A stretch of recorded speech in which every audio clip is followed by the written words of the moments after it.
That's my band at City of Refuge. Big ups to the band for City of Refuge.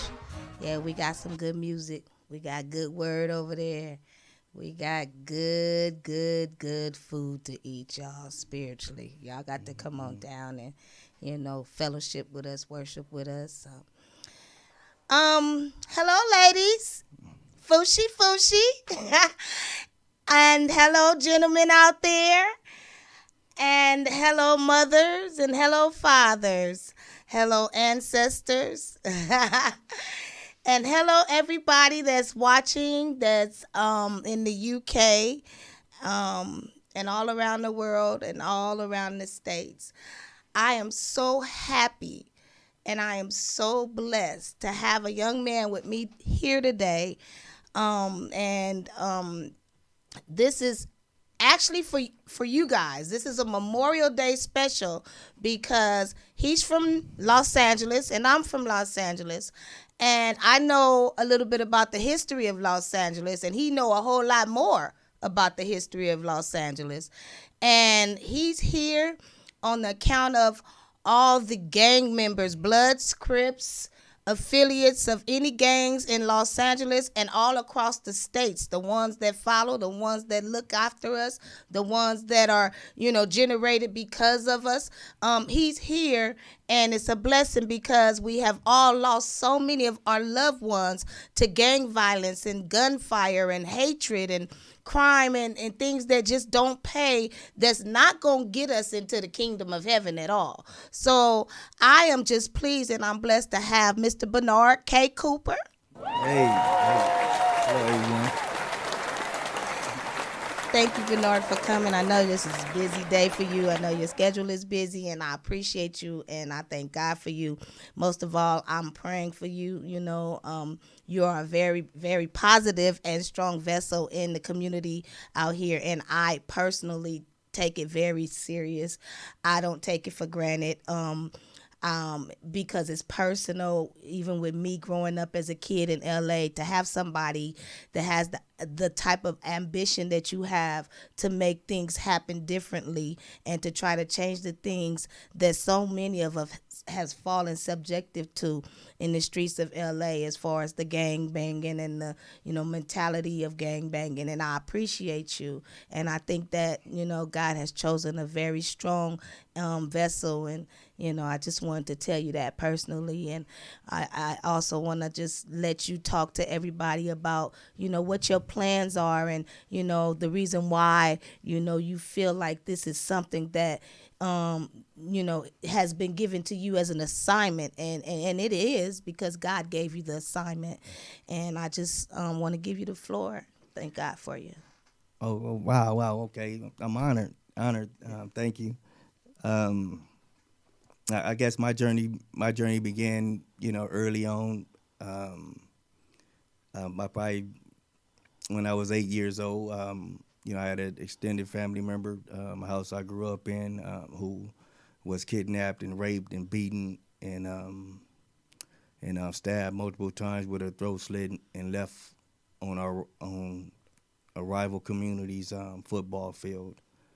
Um, of course, I was too young to understand the dynamics of everything, but I can remember the scars from when she came home. She survived miraculously, thanks to the janitor who discovered her. But I can remember the scars and not understanding, what it meant. But that was the opening of the war between my community and our rivaling community, which has been still going on today, 40 something years later. It's been the That's a same very thing. long time, and I got chills because I can imagine all the blood that has spilled, unnecessary killing. Where does it stop? Well, the hate is systematic because by the time I entered junior high school, I began to learn more about what happened, who was responsible, and so getting chased home from junior high school, from the same caliber, the same people, same community or whatnot. and just going home and my sister trying to give me some rhyme and reason as to why they would chase me on, why them boys beat me up because I lived over here on this side of the tracks or whatever. But in her recapping, what happened, trying to give me some understanding, she inadvertently exposed what happened to her. You was 12, and that I was a was I lot. was 12. I That was was a I lot was for I you to was, I deal was 12 with. at that time. Along with my little sister. But I remember, going right around the corner and being amongst the other kids my age that's a little older than me, and learning more about what I needed to know about the other side over there, and getting put on the gang at that point, because I figured I needed the backing, so I wasn't scared to go back to school, but I figured I needed to go back with something now. So I pretty much had that concept at an early age. So but when I went back to school, it was a different ball game, and then I met other friends and stuff that was in the same situation, coming from our community You was and a product of your own community. environment and community. Right. So Yes. we all pretty much formed together, and pretty much began claiming the local gang and fighting the rivals from that point. But things had developed for me pretty early because I always learned everything early from having that hate.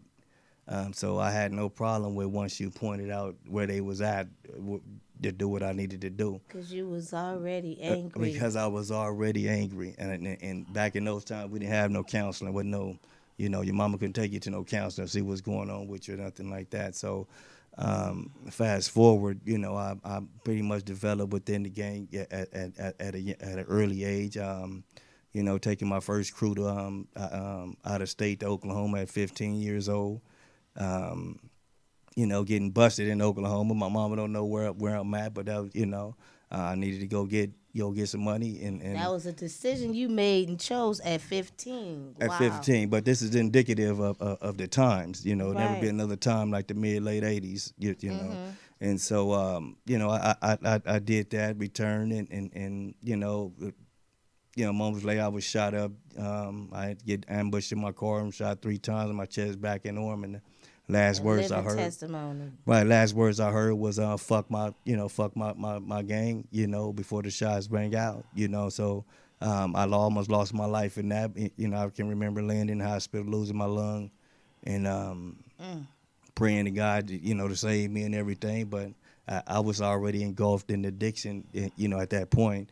Um, but I survived that, and came out and tried to, tried to be right. So I tried to stick around the house like my mom God asked. saved you. He sees He no saved me. fault.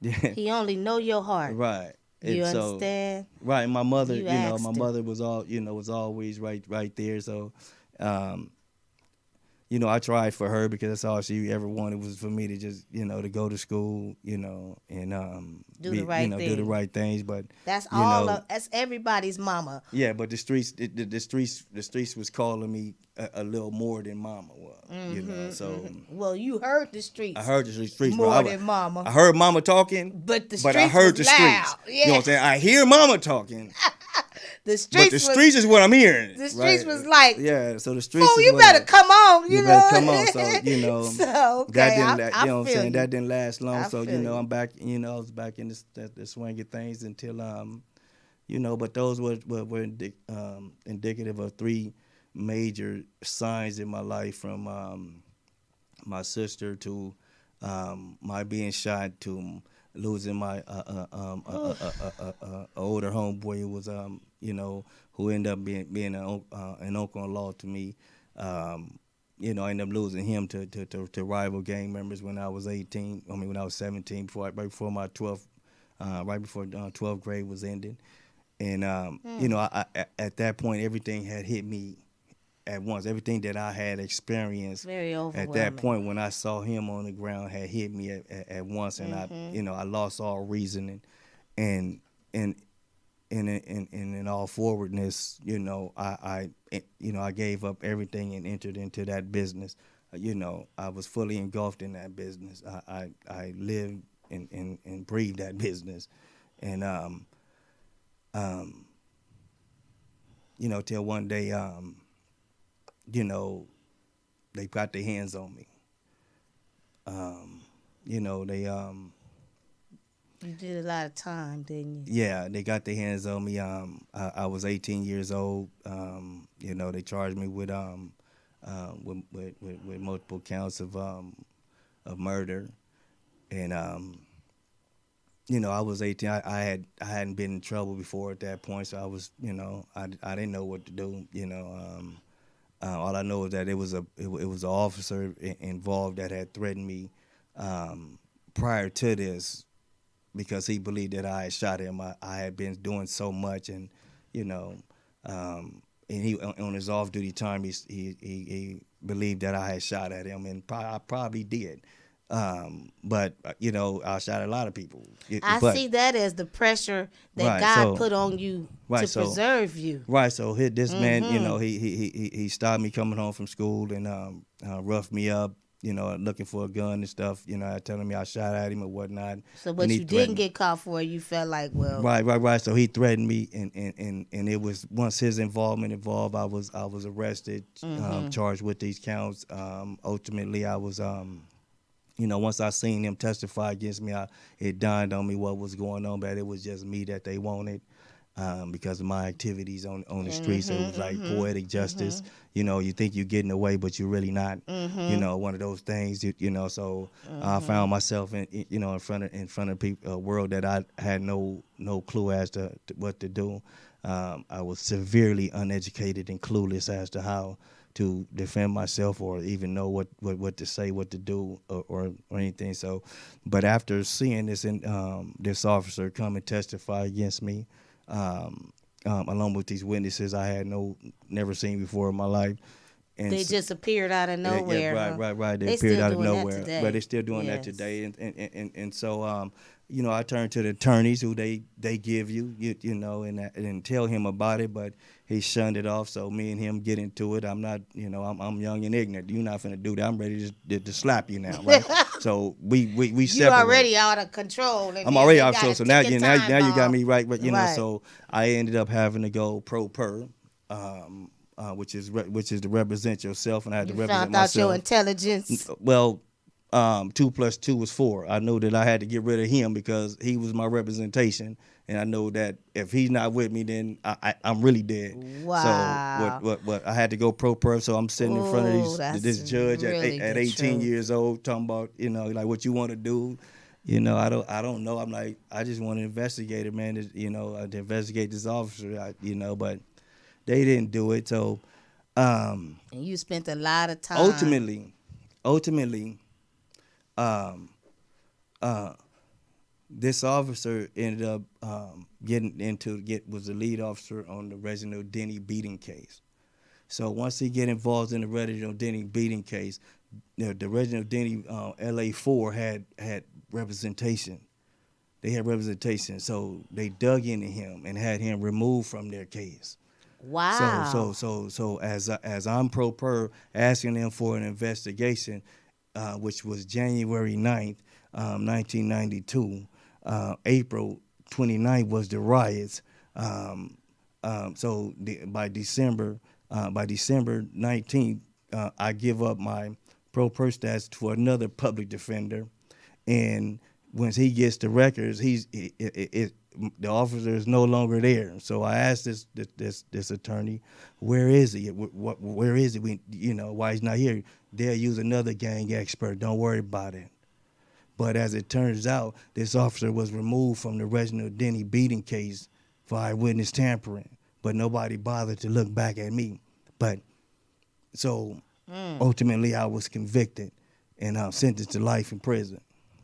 Um, I was 19 when I was sentenced, and went That's a and dirty into cop. prison. Exactly. He probably didn't done that to a whole lot of people. Well, no, he was, from my understanding, he was removed. But throughout my course, what opened everything up is throughout my journey.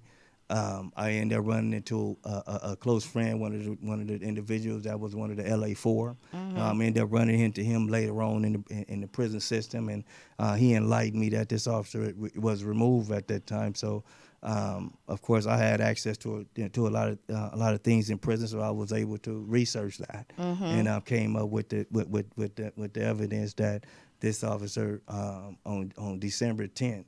9 days before I gave my pro per status up, was removed from the Reginald Denny beating case. So that means that this attorney, all he had to do was do a discovery and ask him where he was at, and they would have told him that he was removed from the Reginald Denny beating case. You could have found out why. Therefore everything that he touched is inadmissible. Every evidence that comes Even against yours, me, huh? no, all the evidence against me Everything. comes from him and him alone. He's the only one that presented evidence against me.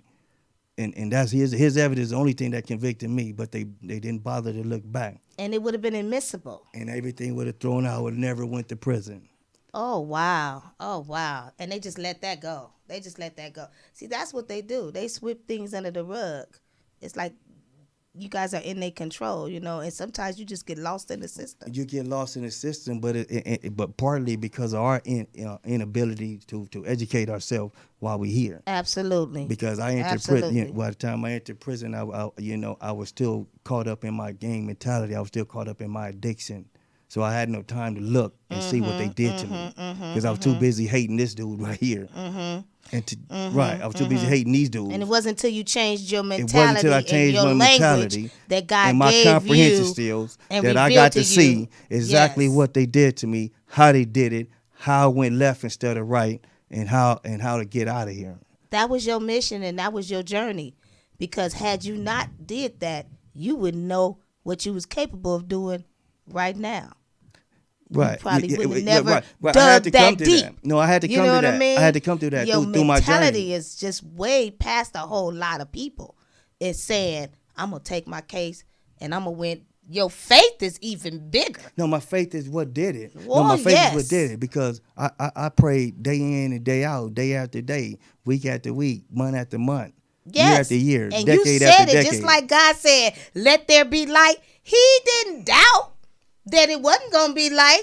When he said, let there be light, there was light. He said he gave us the same kind of faith, that godly faith. That's called godly faith. What you had, you knew that you was going to do exactly what you did. You knew that it took you to I do knew it. what I was coming here to do. I prayed But every day nobody to else come going back. to do it. And you didn't have the money to we don't have the money to give people millions to fight no case. No. And they probably, that would have been just, No, it was just the way that God made it, because my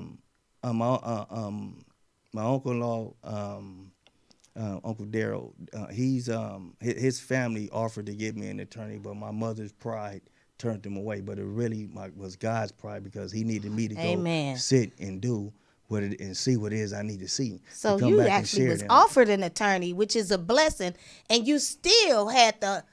Yeah, my mother declined. I never didn't knew it, but she did. I ended up finding out later. But my mother was very prideful. My mother was very prideful. God's plan. But it was God's plan. And It your was mama God's was plan. a part of helping. Right, in to that facilitate plan. that. Yes. They're helping to facilitate Yes. that. Because I remember Yes. my mother, when I was convicted, and I was in high power, so they had me isolated and alone. And I can remember being in the holding cell crying, and I hear the door open, and I hear my mother's clacks with them heels on, and just prancing her way through. And she came up to that bar, and she just said, "Kufan, you stop that crying. You stop that crying. You stop that crying. You have to go do what you have to do and make Your it. mama, and make it she back." knew she built the king, and no matter what you was facing, she knew that you was gonna come out all right. Yeah, she's That's the only your one. mama. She the only one knew. She the only one That's that knew. your mama. She that knew. that somehow knew what was going on. But it took me time to really come into my spirit, like within there, because I was still rebellious over what they did to me. I was still uneducated. And it wasn't until 2010 when I had been boycotting the parole board system since 2007. because they have a law called Marcy where they can give you 15 years before you can come back. So I just wasn't gonna go in there and give it to him because I had just assaulted another inmate with a weapon, and I was just not gonna do it. So I just never went in. And so in 2010, the attorney told me that the commissioner wanted me to come in, and when I got in there, he said, "Look," he said, "Man, why don't you come in? Why you keep evading us? And I told him like, well, I'm not ready to come in. I'm not ready yet. I don't know. I'm not where you need me to be at. But he said, well, you got 2 files of crap.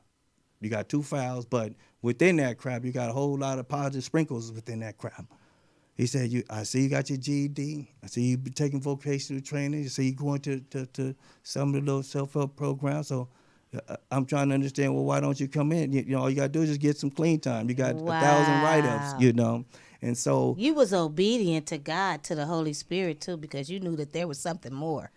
I knew that I had to learn what I needed to learn Mm-hmm. in order to make it out. But that didn't come until really I didn't start changing my heart until after I assaulted my last assault in prison. I assaulted a individual of another race, and being in the hole, and as said, you get to see the people come in. So I saw my victim come in, and and and it dawned on me right there that I was out of control, that my violence was out of control because I went from a systematic violence to where I was bred to hate a certain type of people in a certain type of community, and that was all my violence. I fought these dudes daily. I fought with them. I gunned with them. I've lost friends to them. And this is all we know because we're programmed to do this from education all the way up. And so I didn't know anything else, and so developing, from that. Oh, I just thank God for wisdom, because it only comes from Him. Yes, but you have to be able to settle down into that, and seeing that individual at that point, I realized that I was out of control because I went from that to now to up close, and I've been up close and personal with real violence. And that's a whole different beast. And so at that point, I asked God, to remove that from me. That's not what my mother made me. My mother didn't make me violent. Like, she didn't, I she didn't just raise feel me the with that Holy hate. Spirit. You talking to me, I'm just all fluttered with the Holy Spirit because it's such an anointing on your story. Like you can just what you're doing right now today is helping so many people who don't even see that far yet. No, you have to see, and you have to see it there because it wasn't overnight. I mean, after coming to that light, it took a long time for me to really walk into it because, that was just a thought at that point. It took a while for me to really, and I think what really hit me was after getting a law library job within there and really seeing what it is that they did to me. Like, okay, then I was more enlightened to be able to um, open up to change. But I was still 1 foot in and 1 foot out until one day um, they locked me up within there, put me in the hole due to what could happen. But based on my character, based on me and who I was in there, they locked me up. So within that context, those 90 days I sat in there that time, I just continued to pray, God, I can't continue to give it to him like this. I can't continue to give it to him, every time I turn around, because I'm going to stay strong and honorable. Amazing how God is a structural God Yeah, because He set you there. yeah, He yeah, set you send me there that. to Yeah, he sent me build that. that He character. built that character. So, and I even remember writing on a wall inside that hole. I remember writing on that wall. That probably last graffiti writing I've ever wrote was sitting in that cell. But I can remember when I got out of there, I didn't know how I was gonna do that or how it was gonna unfold. But on on on the set day of my community, on our set day, I retired. I wrote a letter, using the term retirement. I mean, I didn't, and I wasn't going anywhere. I stood Powerful. strong and honorable for my community. At that point, it was for like 27 years, and I told them that they no longer needed me there. The kids in our community need me. they need to see me. Wow. And that's what I told them, and they all respected that, you know. And I started creating programs inside prison. I started with the CGA program in prison. After being denied parole, I went back and learned what the CGA program was doing or whatnot, and introduced it at the level 4 facility that I was at. Is that the in program that Calipatria. everybody in the prison they I've heard you got the program in the prison where they can actually attend that program and work towards getting out of prison. Yes, absolutely. That's a blessing. Yes. That's That's a because blessing. they told me that I didn't have enough showing to show what I was doing for my gang addiction, and that, you know. But that's what my program morphed into from the CGA Pro. Once I created it there, I knew I needed it more, so I started Ooh, working to on my God own. be the glory. I started working on my own program and just conjuring all the words from what they was asking and from what I know from working on my character. And that's where you got the affiliates and offenders recovery program. That's where that came from. That's doing very well in the prison systems. Yeah, in I thank in God the community for that. I Yes, thank you God know. that He used you as that vessel to Yeah. go in there Yeah, so they and can't do the use work That, yeah, right. So they can't use that because they use of that, Paul. and I was able. You yeah, know? ironically, I was able to get signatures from Do the all work the of races Paul. and everything. I had to write 602s every day To trying to get that God done. be the glory. Yeah. Because you know Paul wrote, Right. a whole lot of the Corinthians. He done wrote a whole lot of them instructions and things that we live by today in the Bible. And that's who you reminded me of. Right. Paul. Right. Right.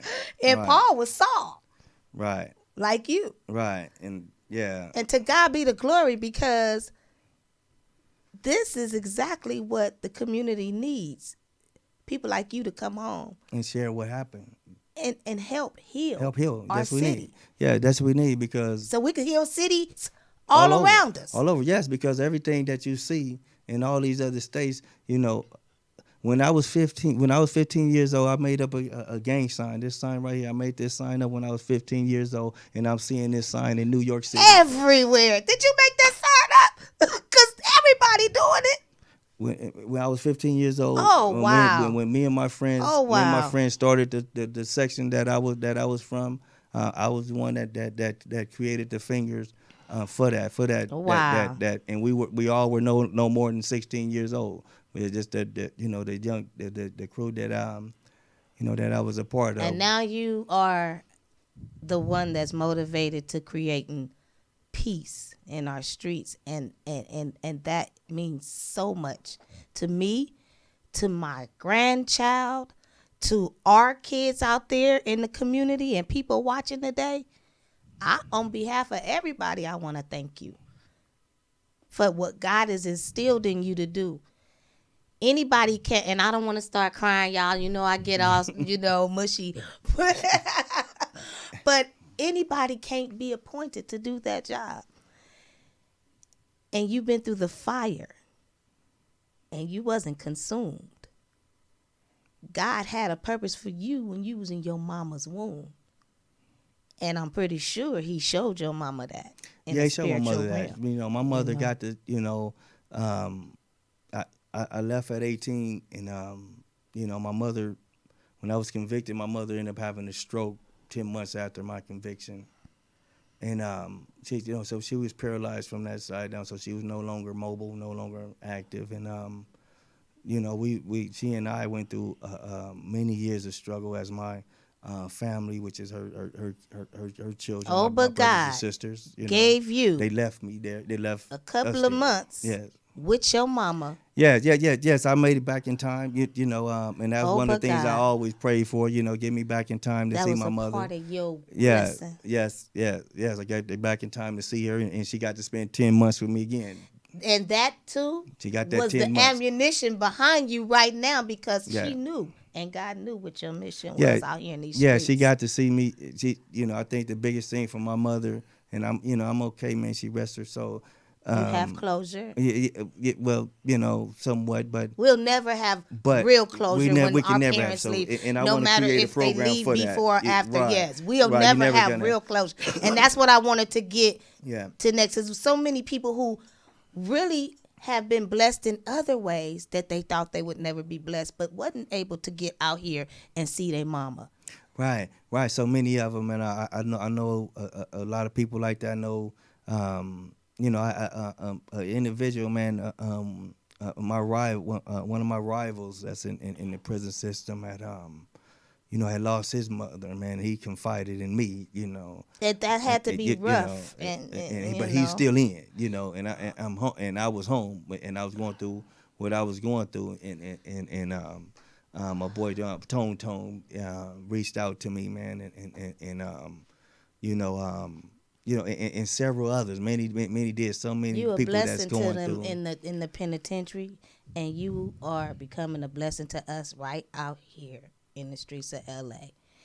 And I know they miss you, because you probably was a lot of shoulders to lean on, and you probably had a lot on you, and the fact that you're still able to be there for those individuals is Yeah, amazing grace, and it's God's strength, because yeah, only somebody can have that type of strength to even endure and continue to even mentor in that capacity, especially when you come here and you yeah, got so much other stuff to deal with. yeah. I just only know that God is in the midst of it all, and he has his hand on you, and I thank him for that. And I'm going to give Jesus the glory, because that's where it belongs. I can Yes, see a absolutely. whole lot of things, that doors opening up for you. And I thank God that, you know, you was my Facebook friend, because I actually started Right, looking at some of the things you was right. doing. I'm like, Right, who right. is 'Cause I this don't, I guy? don't do, I don't do the You know, Instagram and stuff like that. you Cause know. I I don't do thank God. Instagram See, and the I social don't media do stuff. I Instagram just do neither, I just and do no the Facebook stuff. Cause disrespect. that's Hey, what I know. That's what and I that's heard all in I prison. know. So that's all I Maybe had it's in my known. era or something. I don't Right, know, but I really right, cannot get with the Instagram. right, right, Tisha Campbell got mad at me, and we kind of got into it and everything. She was like, "You don't do IG." That was a whole big thing right, right there. I don't do right. IG, so I don't. But I love Facebook. And I want to say that, because I know I said this was my last show on Facebook for podcasting, but Hmm. it's not because I don't love Facebook. I love Facebook. I love my audience, and I love what we can do and what we can get through to Yes, Facebook. absolutely. It's just other times where how you have to fall back when God is calling you to do something Yeah, else, and then some things you have to kind of like fall back on. And as far as grouping and as far as promoting and sharing, I'm still going to share with my Facebook yeah. audience. I just might not interact, because I know that God has my focus somewhere else. Just like you can't interact with everybody, but God gives you a discernment who to interact. People think Right, right, because you right, got right, 500 likes right, that you just, you right, just some kind of Facebook right, guru. You know what I'm saying? right, I don't right, have, are you just some kind of Facebook king or right. queen? You got 150, 305. Right. That means It nothing means to me. nothing I see some of the in most terms of elite substance. Yeah. individuals, and I am on some of their private groups, and they might have only like 3 or 4 likes. You know why? Because that's how small their circle is. That tells me that their In the focus substance is that they much pushing. bigger. You know Yeah. what I mean? So I thank God for you, and I thank God for the outlet of Facebook, so that I could continue to see your movement, follow your movement, and actually, I want to be a part of any type of movement that you have out here in order to heal our city. Oh yeah. And Yeah. that's basically what I really, I'm there for you. Most of Right. all, through prayer. Right. I am just gonna be a praying warrior for every move that you make. Right. It's gonna Every take. move Yeah. that you It's gonna make. take. Coming back to the community. Seeing this the same sickness. It saddens me with regards to because I was able to see my addiction and address my addiction. So to come back to the community in the hot zones and see the sickness, see the addiction in my homies, see what's going on. It's humbling because It's I a see it as humbling an addiction experience. because Yes, I it see it is. just like my sisters and my brothers and they was on drugs, they was on crack, We and all have somebody. right, and Yes. it was distinguishable. Yes. So I see the addiction, and every time I hear of one of them getting killed, I internalize it because I can see it. You know, I can see it because I lived it. So I can see that happening. I can feel it, and so.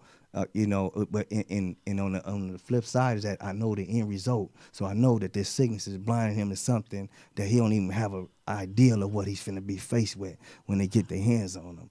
You know, And you're stepping and in you're the gonna gap lose for a all lot that. of them You know, spiritually, you know, and and they then when don't you even get know where you're it. going, you're gonna realize that it's all for nothing. It took me there to realize why my mother was saying you don't act all for nothing. Y'all did it for nothing. You know, I didn't realize that until I had to put it into context. Because by the time I got to prison, it was all for nothing when my big homies told me to shake my rival's hands. So all that I did, everything that I put in, it went out the door when I stepped on that yard and they told me to shake their hands and you bet not shake their hand again. Mm, Whew, I thank God for using you. He putting you in the gap spiritually. You know, sometimes we need intercessors like you, mediators like you, people with your heart, It has to start somewhere.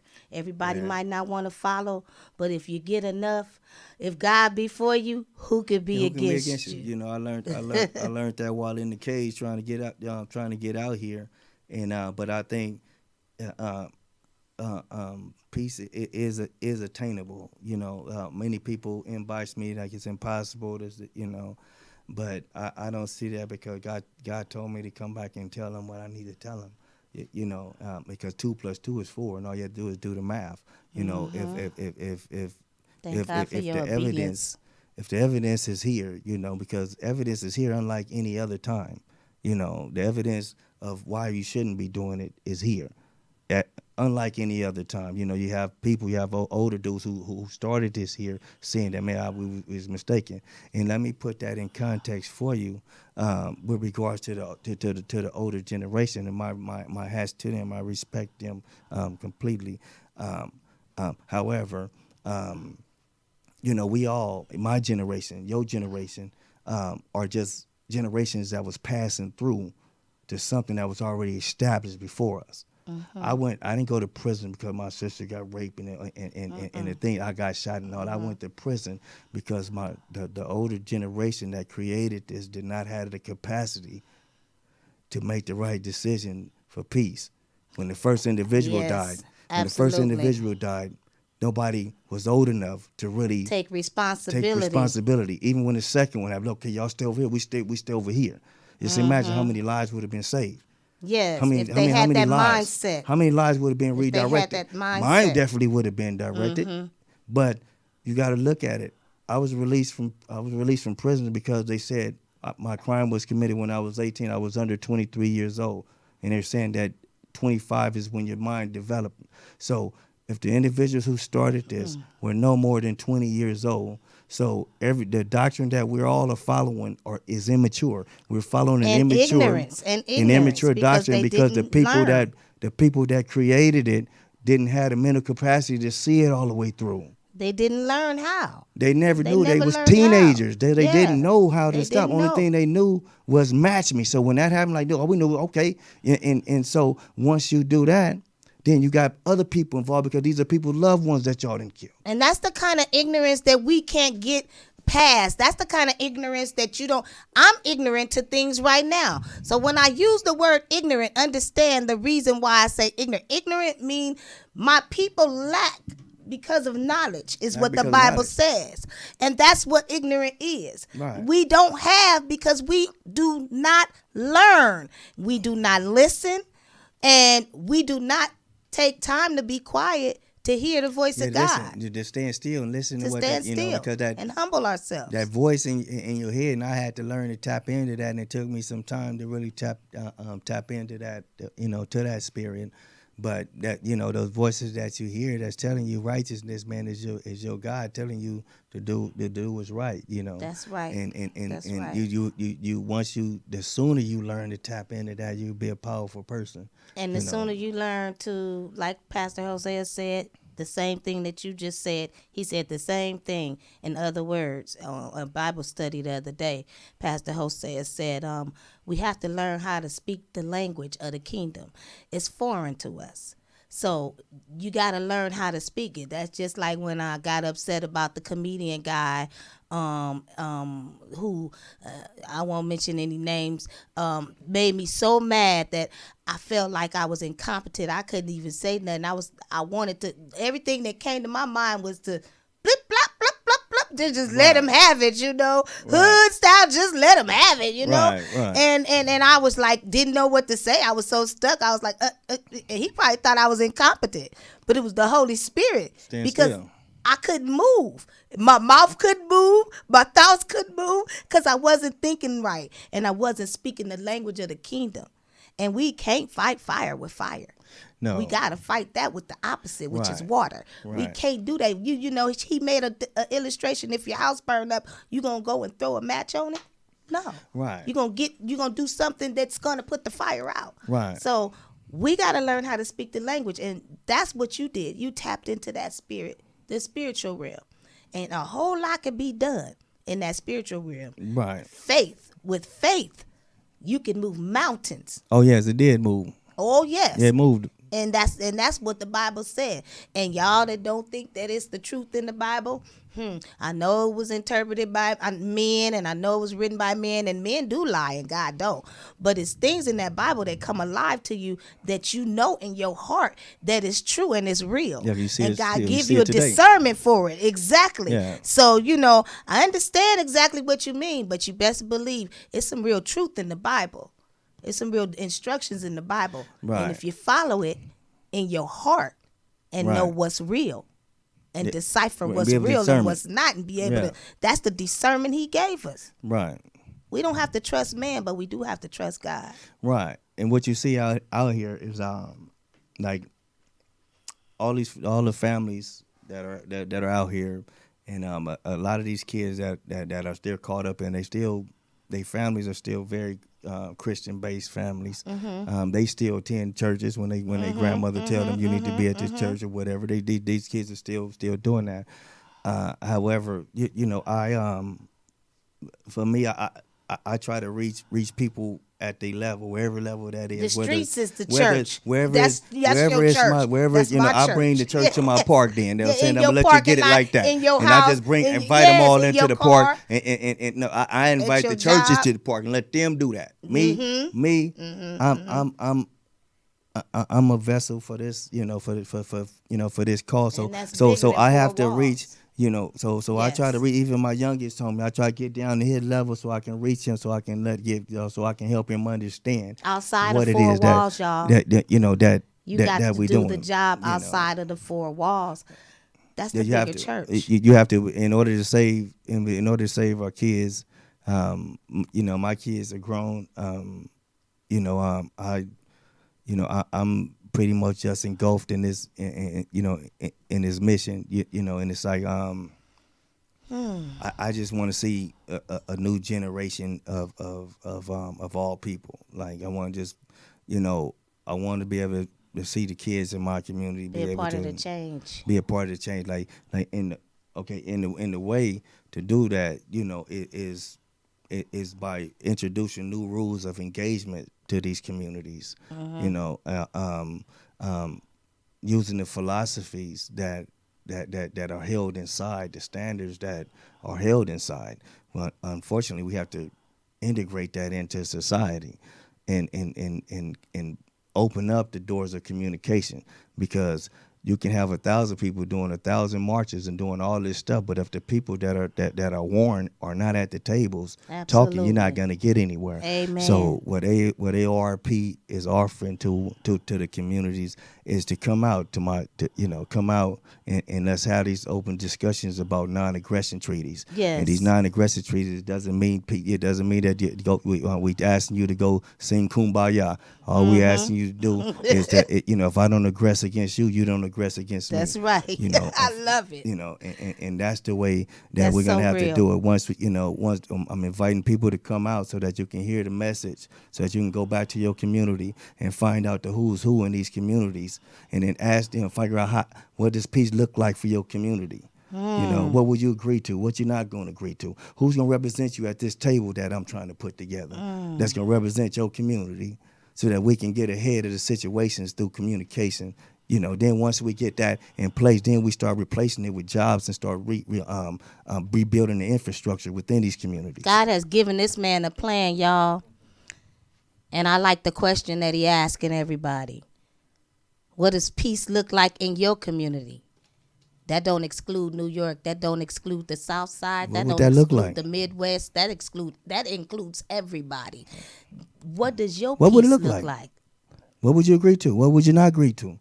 Who would you have represent you at these tables? Start opening up the conversation. These mothers that got these dudes in their houses, I know they in there because I was in there. You know what I'm saying? So you know what's happening, and you need to sit down with them, and you need to get them out here to my groups. You need to get them out here to listen to what's happening. And the so that they majority know. of y'all know Christ. And And if you don't before want the to devil think get his hands on religion, them and before put the him where he devil- need to be, put him where he gonna put him at, and all y'all gonna be You crying. don't want God's wrath, because you might not be as lucky as this man right here. I tell you that. Oh, let me say something real quick on that note right there. You're not going to be as lucky as me because the kids that are committing these crimes out here right now are from 25 to 35 years old. The difference between me and them is I went at 18. I was able to come back at 45. Do the math. You're not going to make it back, dog. So I'm telling y'all, this was a show finale for testimony. I am so glad to have Bernard here with me today because what he just told y'all just got a whole earful and y'all just ate good. And I really want y'all to sit down and think about something today. I really want y'all to go home and with something today. I really want y'all to share something today. Something that's really, really solid. Something that could change the whole way we look at things out here in our society, the whole way we see our brothers and our sisters. We got to be Christ-like. That's what it's all about. Christian is supposed to be, the meaning for that, as the preacher said, Hosea said, is Christ-like. Okay, well, it's a lot of people that ain't thinking like Christ. You got to learn the language. Amen. And on that note, I'm going to leave y'all with this song. I want to dedicate it to you, Mr. Bernard Cooper. And I want to dedicate it to some of y'all out there that's watching. And I want to just dedicate it to myself because it's such a reminder of God's mercy and God's grace. And he said, surely goodness and mercy shall follow you all the days of your life. Amen. Ciao. And you know that ears haven't heard the kind of blessing, yeah, that's about to fall on me. Yeah. You see, because victory is here. Kick defeat out the door, 'cause God's doing a new thing, yes he is. So get ready for overflow.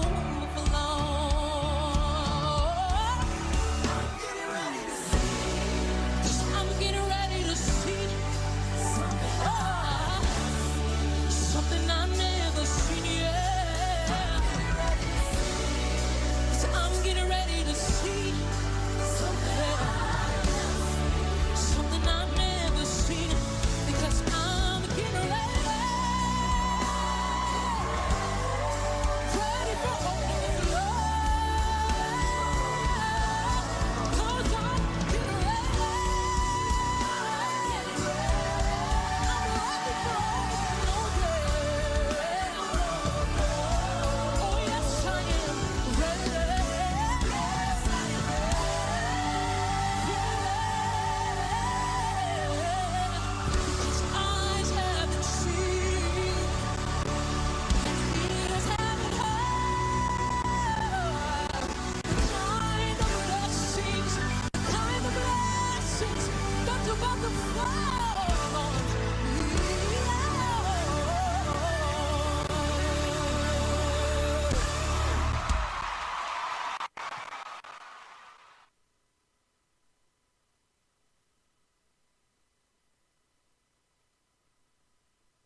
That's my band at City of Refuge. Big ups to the band for City of Refuge. Yeah, we got some good music. We got good word over there. We got good food to eat, y'all, spiritually. Y'all got to come on down and, fellowship with us, worship with us. So. Hello, ladies. Fushi Fushi. And hello, gentlemen out there. And hello, mothers, and hello, fathers. Hello, ancestors. And hello, everybody that's watching that's in the UK and all around the world and all around the States. I am so happy and I am so blessed to have a young man with me here today. And This is actually for you guys. This is a Memorial Day special because he's from Los Angeles and I'm from Los Angeles, and I know a little bit about the history of Los Angeles, and he know a whole lot more about the history of Los Angeles. And he's here on the account of all the gang members, Bloods, Crips, affiliates of any gangs in Los Angeles and all across the states, the ones that follow, the ones that look after us, the ones that are, generated because of us. He's here, and it's a blessing because we have all lost so many of our loved ones to gang violence and gunfire and hatred and crime and things that just don't pay, that's not going to get us into the kingdom of heaven at all. So I am just pleased and I'm blessed to have Mr. Bernard K. Cooper. Hey, hello everyone. Thank you, Bernard, for coming. I know this is a busy day for you. I know your schedule is busy, and I appreciate you, and I thank God for you. Most of all, I'm praying for you. You are a very, very positive and strong vessel in the community out here, and I personally take it very serious. I don't take it for granted. Because it's personal. Even with me growing up as a kid in LA, to have somebody that has the type of ambition that you have to make things happen differently and to try to change the things that so many of us has fallen subjective to in the streets of LA, as far as the gang banging and the mentality of gang banging. And I appreciate you, and I think that God has chosen a very strong vessel, and I just wanted to tell you that personally. And I also want to just let you talk to everybody about what your plans are, and the reason why you feel like this is something that has been given to you as an assignment, and it is because God gave you the assignment. And I just want to give you the floor. Thank God for you. Wow. Okay, I'm honored. Thank you. I guess my journey began, early on. I probably when I was 8 years old. I had an extended family member, a house I grew up in, who was kidnapped and raped and beaten and stabbed multiple times with her throat slit and left on a rival community's football field. Of course, I was too young to understand the dynamics of everything, but I can remember the scars from when she came home. She survived miraculously, thanks to the janitor who discovered her. But I can remember the scars and not understanding, what it meant. But that was the opening of the war between my community and our rivaling community.